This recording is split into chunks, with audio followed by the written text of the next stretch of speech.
हो गया, चाइना में छोटा लोगों को नौकरी मिलती है, पहले 40,000 12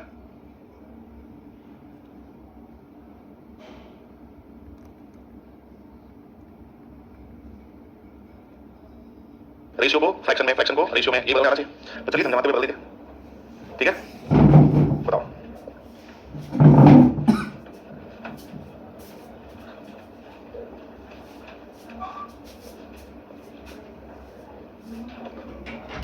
चलिए क्वेश्चन का बहुत ही शानदार सही क्वेश्चन है, कैसे करेंगे आइए देखते हैं। एबीसी के पास कुछ सिक्के हैं जो 1 रुपया 50 रुपया और 25 पैसे के हैं। एबीसी के पास कुछ सिक्के हैं, एबीसी के पास कुछ सिक्के हैं जो 1 रुपया 50 पैसे और 25 पैसे के सिक्के हैं।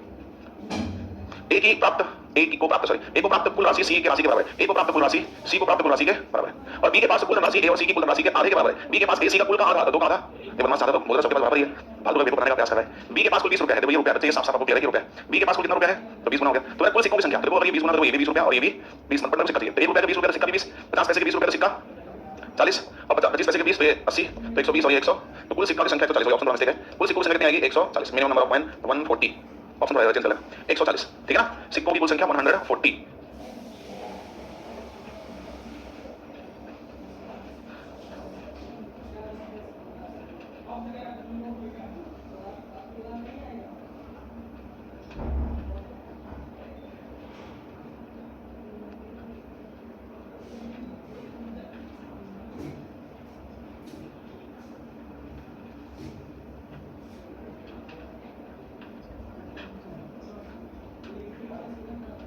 चलिए आगे बढ़े, थोड़ी कोशिश करिए क्या आंसर होगा इसका कॉइन का। सेम टू सेम प्रश्न है, एक बार ट्राई करिए फिर बताऊंगा।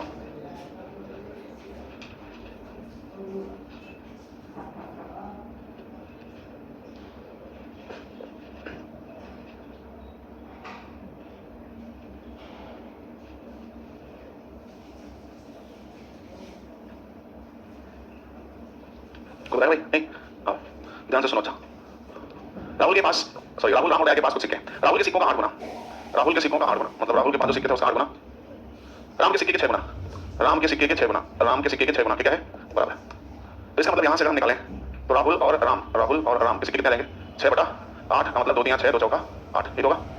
और आगे बोला राम के सिक्कों का 7 गुना, राम के सिक्कों का 7 गुना, राम के सिक्कों का 7 गुना दया के सिक्कों के 10 गुने के बराबर है, दया के सिक्कों के 10 गुने के बराबर है, दया के सिक्कों के 10 गुने के बराबर है, दया के सिक्कों के 10 गुने के बराबर है। तो राम दया और अपॉन राम बराबर 7/10, 7/10, ठीक है। अब देखो यहाँ भी राम दोनों जगह राम बराबर है, तो 5 चौके 20 और ये 5, तो ये 15 और ये 5 चौका 20, ये 15 और 20, ये 7/10। तो यहाँ से आपको आ जाएगा राम, राहुल और दया और दया। अब ध्यान देना राम कितना है 20, राहुल कितना है 15 और दया कितना है भाई 7। तो 20 30 35 5 40 2 नहीं गड़बड़ क्या, राहुल राम है 20 है और ये इतना है और अच्छा सॉरी यहाँ पे 2 का भी मल्टीप्लाई होगा ना, राम 14 होगा लेकिन कब होगा जब यहाँ 2 से मल्टीप्लाई करने दिया था। अगर यहाँ 2 से मल्टीप्लाई ना करें तो दया तो 7 ही है, लेकिन 2 यहाँ हमने 20 किया तो इसको 20 करना था, तो दया हमारा कितना हो गया यहाँ पे 14, तो हम लोग मिस्टेक कर दिए, ठीक है। तो 20 30 40 और 9 49 सिक्कों की न्यूनतम संख्या पूछा है और सिक्कों की न्यूनतम संख्या रेशियो से न्यूनतम कुछ नहीं होता। तो न्यूनतम संख्या कितनी होगी नहीं, रेशियो से न्यूनतम कुछ होता है नहीं होता है, तो रेशियो से न्यूनतम कुछ नहीं है, तो जो रेशियो का न्यूनतम है वही हमारा 49 हमारा करेक्ट आंसर है, ठीक है ना।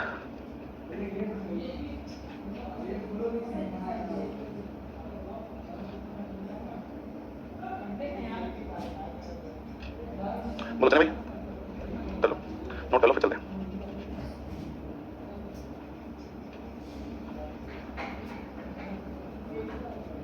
ठीक है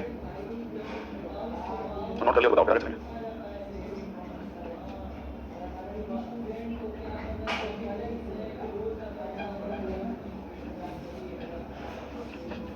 ये देखो भाई,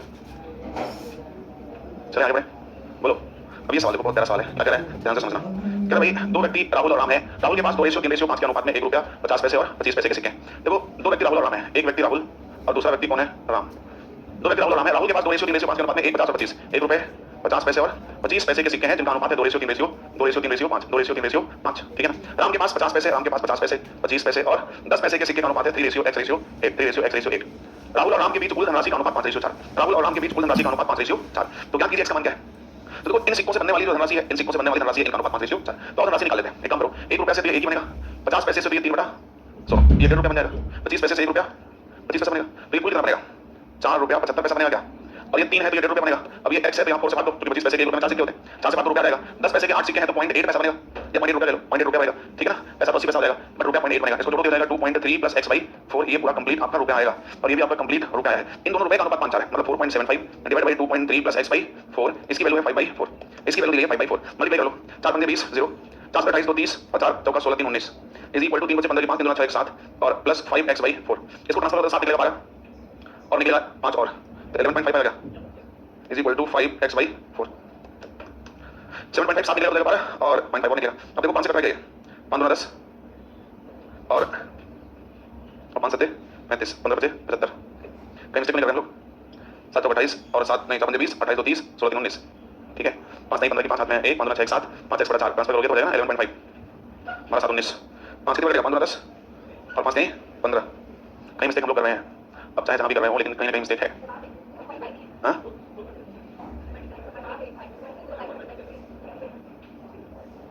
हाँ एक गलती हो गई, ये गलती हो गई। 23 का इसमें करेंगे तो 7.5 नहीं आएगा, वो हम लोग गलती करते हैं। 5 नहीं 15 की 5, 5 2 10 और 1 11, वही तुम करेंगे मिस्टेक कोई करने में दिक्कत कर रहा है। यहाँ से 11 निकालो तो 8, ये 7.5 आएगा, 5x/4। यहाँ से काटोगे तो 15 बचे 1.5 आएगा, और 15 चौका 60, x का मान क्या जाएगा 6, x का मान यहाँ से 6, 15 चौका 60 आएगा, पॉइंट का स्थान निकल जाएगा 1.5 था तो 6 हमारा क्या जाएगा करेक्ट आंसर। बढ़िया सवाल है, इसको थोड़ा इंपॉर्टेंट निकलेगा। देखो हाँ तो सवाल बहुत अच्छा है, ये सवाल आपके कैट पेपर में पूछा हुआ है। आपके पेपर में देखो, आपके पेपर का जो लेवल है ना, देख लेना, ये सवाल था टाइप, आपने ये सवाल किया, आपने ये सवाल किया, आपने ये सवाल किया, आपने ये किया, बस इसका जवाब करना ही नहीं है। लेकिन हमने अपने हर सीट में क्वेश्चन के लेवल थोड़ा ज्यादा रखे हैं। आप अमाउंट डिस्ट्रीब्यूशन देख रहे होंगे, अमाउंट डिस्ट्रीब्यूशन में काफी सवाल रखे हैं, इनकम एक्सपेंस सेविंग में भी बहुत सवाल रखे हैं। सिर्फ इसलिए आप अच्छे से अवेयर हो जाओ। आज तक का रिकॉर्ड है, आप जाएं पिछले 10 साल का पेपर सर्च करके आए, पॉइंट क्वेश्चन से ऊपर हमसे बनाना। अब देखो आप ये सवाल कर रहे हो, थोड़ा ठीक ही था, बट ये सवाल आपने सीधे ढूंढना आज तक नहीं मिला होगा। लेकिन हमने क्यों किया? क्योंकि हर रोज कंपटीशन का लेवल वेरिएशन मोड में है, और हम कहें कि कौन सा 30 मार्क बात कर ली, बात तो पॉइंट से कितना ही हो रहा है, तो हमको तो पढ़ना ही है। इसलिए हमने थोड़ी सवाल, इससे भी अच्छा ये सवाल है इसमें और कंसेक्यूटिव पॉइंट नंबर की बात कर रहा है, तो ये सवाल बड़े अच्छे हैं। तो अच्छे सवाल है तो भाई थोड़ा सा तो कंसेप्चुअल होंगे, थोड़ा दिमाग लगाना ही पड़ेगा। क्या करें भैया, इसको नोट कर लीजिए आप लोग, इसको नोट कर लीजिए, आगे चलिए।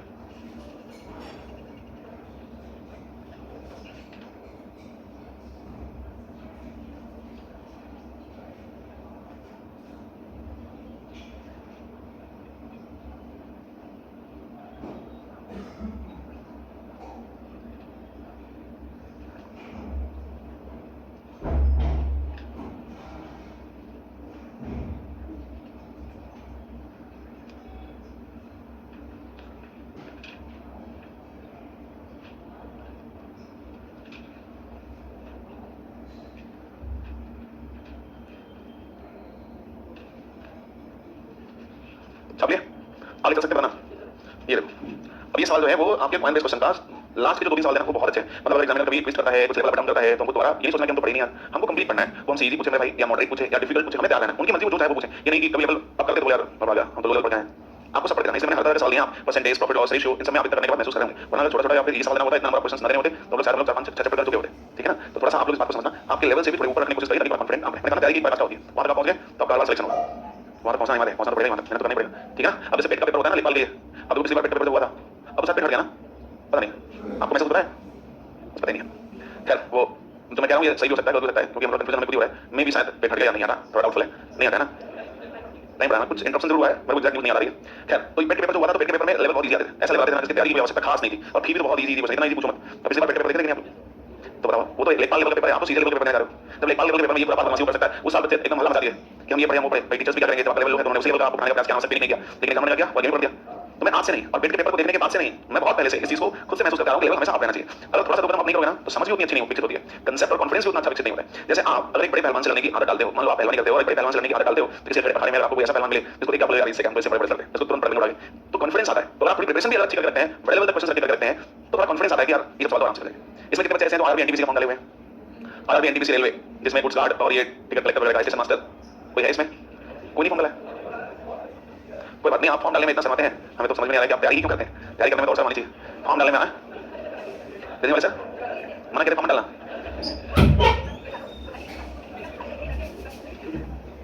तो ये तैयारी का बढ़िया तरीका है, एक बार कोई फॉर्म डालो ना निकले फिर जल्दी आएगी तो निकल जाएगा। ऐसा कुछ नहीं है, हमारी बात को ध्यान से सुन लो, आपको सही लगे आप करना, नहीं सही लगे आपको मत करना, आपकी मर्जी है। ध्यान से सुनो, बात नहीं करो। आप दुनिया भर के कोई भी एग्जाम दो, तैयारी बताती हमेशा अपर लेवल की करता है, लेकिन वैकेंसी तमाम प्रकार की होती है, उनको डालना चाहिए।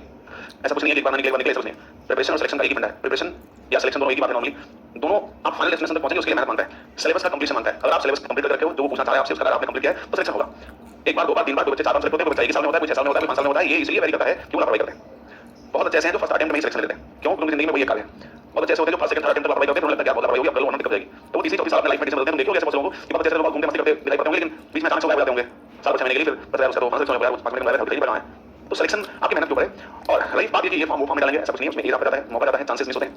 और रेलवे एनटीपीसी का एग्जाम बहुत अच्छे लेवल का एग्जाम है और उसमें आपको station master goods guard ticket collector की अच्छी पोस्ट है, लोग मरते हैं भाई station master NTP goods guard अच्छी पोस्ट है।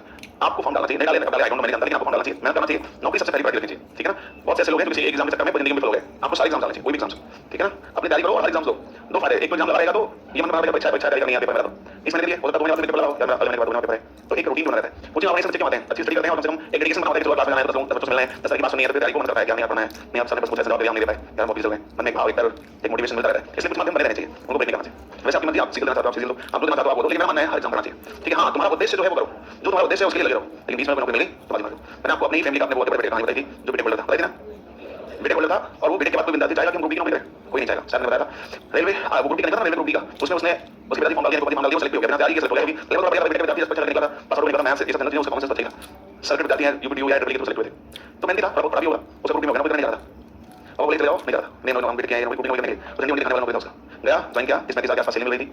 आज के जमाने में दिन भर जब ये लोग हैं, लोग ये भी पढ़ाई करते हैं, इनको जो मौका मिलता पड़ता है, पूरा तो यहाँ बहुत से बच्चे हैं जो असिस्टेंट है, टेक्निक कंटेंट राइटर है, ये सब पढ़ते पढ़ाते नौकरी करके निकल जाए, इसकी कौन क्या झेल रहा है आप जानते नहीं जानते। संघर्ष जिंदगी में सबके है, तो दिख रहा है वो है नहीं, और सच में है वो आपको दिख नहीं, लेकिन कुछ समय बाद बाकी परीक्षा में सबसे लोग काम करते हैं,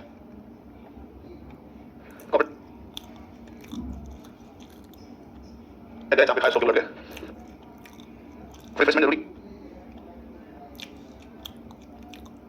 क्या बार बार क्लिक करता है किस चीज मैं बार बार देखने वाला है,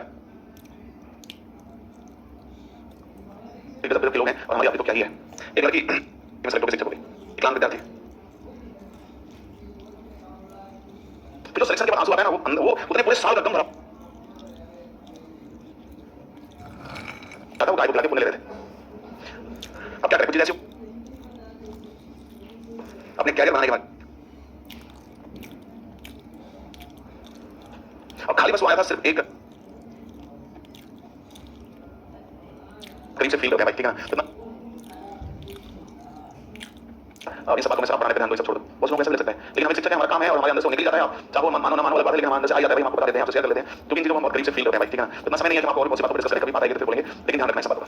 खैर 50, 25 और 10 पैसे के सिक्कों की संख्या 3 कंसेक्यूटिव ऑड प्राइम नंबर में, ध्यान देना, कंसेक्यूटिव ऑड प्राइम नंबर समझते हैं, क्रमागत 20 आभाज्य संख्या, ऑड प्राइम नंबर मतलब आभाज्य संख्या है, और मतलब 20 आभाज्य संख्या है, कंसेक्यूटिव मतलब है लगातार क्रमागत, तो क्रमागत 20 आभाज्य संख्या है, कौन होती है, 3 5 7 तीनों प्राइम में, तीनों क्रम से, तीनों ऑड है, ये होती है।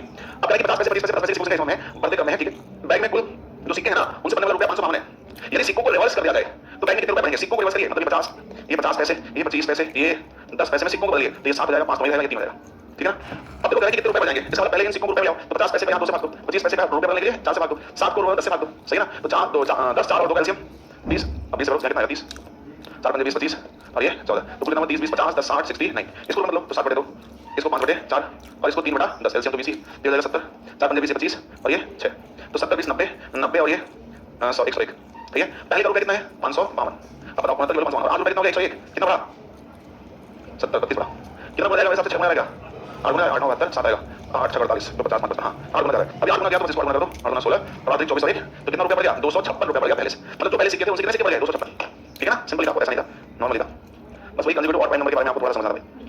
रेस्पेक्ट टू प्रेजेंट होती है और आयु का अंतर हमेशा क्या होता है बराबर, ये तो बताया ना, आयु का अंतर बराबर और आयु का हमेशा रेस्पेक्ट टू प्रेजेंट। देखो 6 वर्ष पूर्व पिता और पुत्र की आयु का अनुपात 5:1 है, 6 वर्ष पूर्व, इसका मतलब प्रेजेंट कहीं, इसका मतलब प्रेजेंट कहीं है, प्रेजेंट कहीं है, और प्रेजेंट से 6 वर्ष पूर्व 6 ईयर अगो फादर एंड सन क्या कहते हैं 5:1 और 4 साल बाद, तो किसके रेस्पेक्ट में 4 साल बाद प्रेजेंट के 5:2, तो प्रेजेंट में क्या है एज, देखो यार कितने भी साल पहले हो, कितने भी साल बाद हो, कितने भी साल पहले हो, कितने भी साल बाद हो, पिता पुत्र की आयु के बीच का अंतर क्या होना चाहिए, बाबा अंतर यहाँ कितना है 4, उसका मल्टीप्लाई यहाँ करना पड़ेगा, अंतर कितना है इसका मल्टीप्लाई यहाँ करना पड़ेगा, तभी तो अंतर बराबर होगा, अब तो बराबर हो गया अंतर। अब ये 3 है 8 है, कितना अंतर आया, जबकि अंतर कितना आना चाहिए 10 साल का, तो 6 साल पहले 4 साल बाद, तो यहाँ से आगे भी अंतर 10 साल, तो 5 गुना 10, तो ये 20 है, 20 गुना 40 और ये 8 है, 8 गुना, तो प्रेजेंट से 4 साल बाद ये 40 है, तो 4 साल पहले 36, 4 साल बाद 16 है, तो 4 साल पहले यहाँ से भी आ सकते थे 15 गुना और 3 गुना, तो यहाँ से 4 साल बाद 6 साल बाद 36, 6 साल बाद समझिए ना, तो क्या होगा 36 और 12, समझिए एज गैप क्या करना है, सिर्फ बराबर करना है, एज गैप बराबर कर दीजिए, आराम से आपको आंसर मिल जाएगा, नोट कर लीजिए।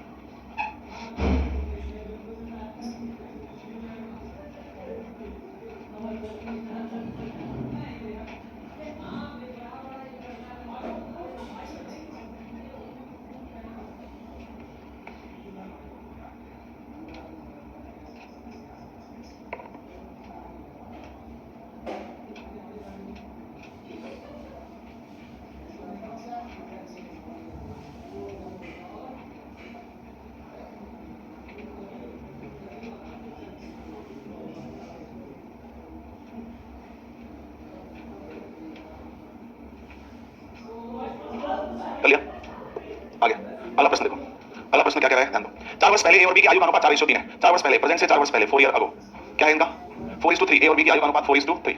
4 वर्ष बाद, प्रेजेंट से 4 वर्ष बाद, 4 ईयर आफ्टर, 24:19। ए और बी की वर्तमान आयु बताओ, तो ठीक है भाई, यहाँ अंतर क्या है, 1 का मल्टीप्लाई यहाँ कितना अंतर है, 5 का, उसका मल्टीप्लाई ऊपर, और 1 का मल्टीप्लाई नीचे, कोई फर्क पड़ेगा नहीं। कितना हो गया, 15 और 19, 15 और 19 कितना अंतर है, 4 करके होना चाहिए, 8 का कितना गुना बच्चे 2, 2 गुना हो गया तो 24 गुना और 19 गुना, तो 4 साल बाद, तो 4 साल पहले 44 और 4 साल पहले 34, तो 44 और 34। कुछ करना नहीं है, आयु की गणना प्रेजेंट के रेस्पेक्ट में वैल्यूएट करो, और आयु की गणना प्रेजेंट के रेस्पेक्ट में करो, और आयु का अंतर हमेशा बराबर रखो, ये दो ही काम करना है।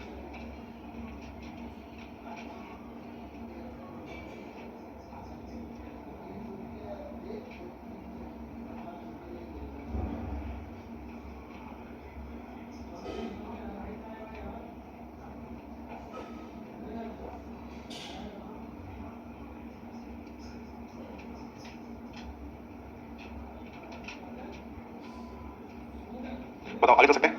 नेक्स्ट, ए और बी की वर्तमान आयु का अनुपात 3:5 है। ए और बी की वर्तमान आयु का अनुपात 3:5। 10 वर्ष पहले ए की आयु 10 वर्ष बाद बी की आयु से 66.66% कम थी, तो बी की वर्तमान आयु जानते हैं। देखो साफ साफ कह रहा है, ए की वर्तमान आयु का अनुपात 3:5 है, ए और बी के वर्तमान आयु 3:5। 10 वर्ष पहले ए की आयु, 10 वर्ष पहले माने 10 ए की आयु, 10 वर्ष बाद, 10 वर्ष बाद बी की आयु से 66.66% कम है, 66.66% कम है, ये 2/3 है, ये 2/3 है। इसका मतलब अगर ये 3 है तो 2 कम, ये कितना है, 1। कह रहा है कि 10 वर्ष पहले जो ए की आयु है वो 10 वर्ष बाद बी की आयु से 33.66% कम है, तो 3 में से 2 कम है, कितना है, 1। 1 है, 3 3 9, 5 1 5, अंतर क्या आएगा, 4। यहाँ 30 और यहाँ 1, कितना आएगा, 40। कितना गुना जाएगा, यहाँ मल्टीप्लाई करेंगे 30 करेंगे 10 40, 10 गुना, क्या पूछा हमसे, बी की, तो बी कितना हो जाएगा, 50। याद है, या तो क्रॉस मल्टीप्लाई का बन गया भाई, 10 वर्ष पहले मतलब 10 कम, 10 वर्ष बाद मतलब सारे से 66.66% कम है, बस क्रॉस मल्टीप्लाई दोनों एक बार का, एक बार जुड़ा तो ये जुड़ जाएगा, तो बी की वर्तमान आयु कितनी लगेगी, 50 वर्ष। नोट करिए, क्रॉस मल्टीप्लाई के बारे में आप अच्छे से पढ़े हैं। हाँ, 5 का मल्टीपल देख सकते हैं, 5 का ये भी है, 5 का मल्टीपल देखिए, ऑप्शन से भी जा सकते थे, क्यों भाई, बी का पूछा, बी किसका मल्टीपल है, 5 का, जो किस्मत अच्छी है आपकी 5 एक मिल रहा है, मतलब आप वे टू यानी ऑप्शन ऑब्जर्वेशन से भी जा सकते थे। ये भी मैंने आपको शुरू से सिखाया है, आपका आईक्यू पहुंच गया और आप देख भी पा रहे हो ऑप्शन सपोर्टिव है, तो बिल्कुल लगाइए, कोई दिक्कत नहीं, ऑप्शन ऑब्जर्वेशन कर सकते हैं।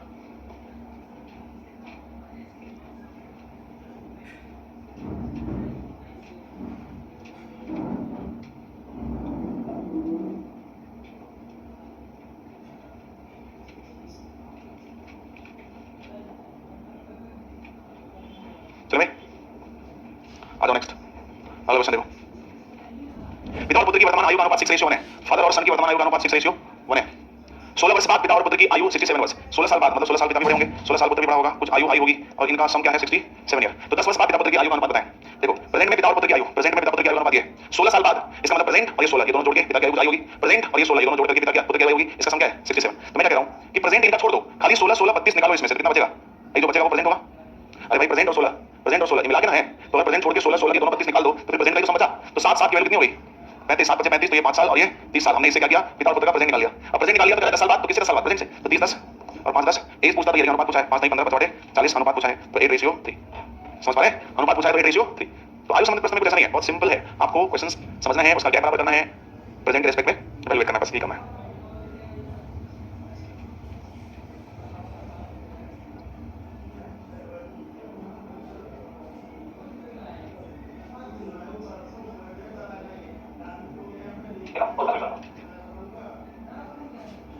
वीडियो चलेगा,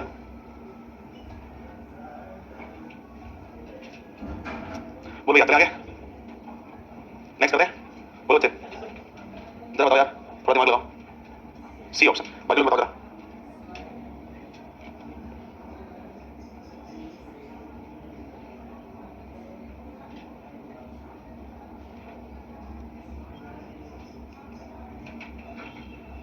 कितने लोगों का ऑप्शन है, सी ऑप्शन कितने लोगों का है, गर्ल्स में कोई, बस आप, चलो खैर आइए मैं आपको बताता हूँ क्या करना है।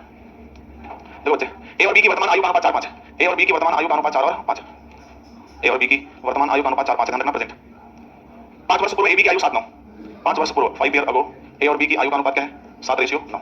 आपसे क्या पूछ रहा है, 5 साल बाद आफ्टर 5 ईयर ए और बी की आयु का अनुपात बताएं, ए और बी की आयु का अनुपात बताएं। अब ध्यान से मेरी बात को समझना, मैं क्या कहना चाहता हूं, ध्यान समझना। देखो भाई यहाँ कितना अंतर है, 1, यहाँ कितना अंतर है, 2 का मल्टीप्लाई नीचे, 2 का मल्टीप्लाई नीचे, 1 का मल्टीप्लाई ऊपर, सही है ना। अब ध्यान से मेरी बात समझना, 2 का नीचे 1 का ऊपर, इसके बीच अंतर कितना है, 9 10 1 की वैल्यू कितनी है, 5, कितना बढ़ जाएगा, 5 गुना, तो ये 10 का 5 गुना 50, और ये 8 का 5 गुना 40, 8 का 5 गुना 40। अब देखो 5 निकल जाएगा 45, 5 बढ़ेगा, ये समझ ना, इन दोनों के बीच 5 साल अंतर था, गैप बराबर होना चाहिए, यहाँ गैप 2 का नीचे, यहाँ गैप 1 का ऊपर, फर्क नहीं पड़ेगा। अब यहाँ से यहाँ गैप 1 आया, यहाँ से यहाँ गैप 5 साल हो गया, 5 गुना हो गया, तो 10 का 5 गुना 50, 8 का 40, अब 5 साल बाद ये आपका 45 और 5 साल बाद हो जाएगा आपका 55, तो 5 नवा और 5 का ठीक है। तो जिन बच्चों का ऑप्शन सी आ रहा था बिल्कुल सही जवाब था, ठीक है ना।